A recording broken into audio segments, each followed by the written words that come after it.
What's cracking, guys? Bruce Matson here, your host of Metric Scout Fantasy Football. The NFL draft is just a few days away, which means our rookie drafts are just a few days away.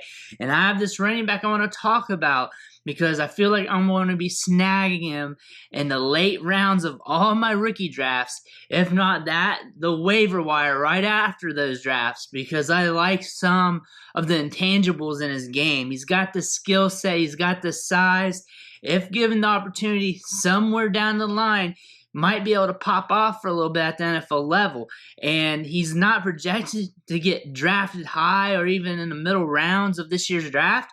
But if given the opportunity, if the depth chart breaks down, if attrition hits to his NFL team, he might be able to do it for us. He could be one of those late round guys who exceeds expectations and is all of a sudden a fantasy asset. The running back I want to talk about today is Keontae Ingram, running back from USC, formerly from Texas. He is one of my favorite running backs in this year's class. He was a 4-star recruit coming out of high school, ranked 6th best in his recruiting class according to 247 Sports. In 2018, during his freshman season, he rushed for 708 yards, 3 touchdowns, caught 27 balls for 170 yards and 2 touchdowns. So he's very productive early in his career. Came back around 2019 during his sophomore season, rushed for 853 yards, 7 touchdowns, caught 29 balls for 242 yards and 3 touchdowns. So increased his production going into his sophomore season. Junior year, didn't go so hot. 250 yards, 1 TD, 11 catches, 103 yards, 1 touchdown. Bijan Robinson was there. Bijan Robinson stole the show, which means he had the diff set. He transferred out to USC in 2021. He transitioned well to their offense, rushing for 911 yards, 5 touchdowns, catching 22 balls for 156 yards. So he had his best season at USC this year with a new program. So technically, he broke out with 2 different teams. He was productive with 2 different teams. This year, he averaged 3.17 yards after contact per attempt and 3.41 on his career total. 10 yards after the catch per reception. So if he's getting the ball in his hands, if he's catching the ball, he can get some yards after that catch. He's got some wiggle in his game. Speaking of wiggle in his game, he forces a missed tackle on 22.44% of his carries. He ran 180 routes at USC this year and 645 on his career, so he's used heavily in the passing game. He doesn't line up in the slot too much. He lined up 45 times over the course of his 4-year career, but he does have a 91.8% catch rate, had a 7.2% target share this season, so he is used heavily in the passing game. That's what I like best about his skill set. He's able to catch the ball in the backfield. He's efficient. He's got some speed. He measured in at 221 pounds. Ran a 4.5 40-yard dash, which equated to a 79th percentile size-adjusted speed score, which means if he gets the ball in the open field, he has the chance to house it, and he has the size, run between the tackles, be a grinder, and we're seeing him catch the ball out of the backfield with efficiency and posting up some good volume. On tape, you can tell he's a bigger back who runs with some pop. He's not a burner, but he's more than fast enough, has some wiggle in them legs, runs with good footwork, and runs laterally very well. He can also be assertive. He can drop that pad level, get you those extra yards. And the thing about him, though, he's going to be very cheap because he's not going to have that draft capital to his name. He's going to be a late round pick, maybe even a UDFA. Who knows? We have to see what happens at the draft. But that means he's going to be falling in our rookie drafts, maybe a 3rd rounder, maybe a 4th rounder, 5th rounder, UDFA. We have to see.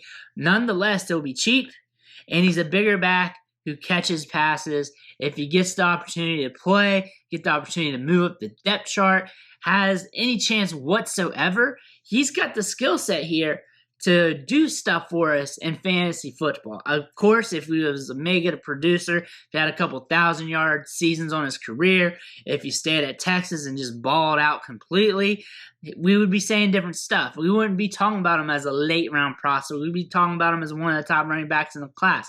but that didn't happen. But we can still buy this dip here. We can still speculate on this guy as a cheap asset, a cheap dart throw that we can throw on our taxi squad in our dynasty leagues. A 221-pound running back who can catch the ball out of the backfield, who has good size adjusted speed. And when you watch his game tape, he does a lot of good things. He moves laterally well. He covers a lot of ground. He can eat up cushion. He finds the running lane. Sometimes he tries too hard to extend the play, but overall, he has decent vision. He has good footwork, lowers the pad level, decent speed in the second level, and he's fun to watch. He's one of the funnest running backs to watch in this entire class. The metrics are there from a receiving standpoint, posted just enough production. 3 years of over 500 yards rushing, good receiving stats on his career, 3 seasons with over 20 catches on his career, running a lot of routes in the passing game, getting a decent amount of targets, has a good catch rate, 91.8%. I don't know what more you can ask for.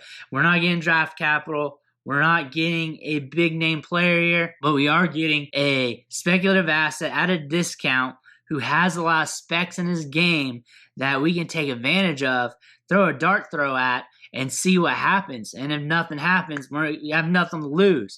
But compared to the other players in the 4th round of our rookie drafts, later 3rd round of our rookie drafts, wherever he will be going, he's probably got enough upside to warrant that, because if he pops, he's probably going to pop big because he has the gusto in his athleticism, and then that PPR prowess is going to carry us home if he ever gets a full workload, and that's why I'm going to stack some chips on Keontae Ingram. But let me know what you think about him.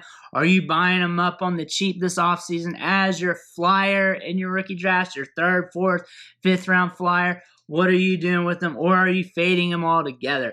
Let me know what you think, but I want to thank you for watching the show, sticking with me. Make sure you hit that subscribe button on the way out. Every subscription matters. It fuels me to keep pumping out this content. It lets me know that I'm doing a good job, and I just want to thank you, and I'll catch you next time.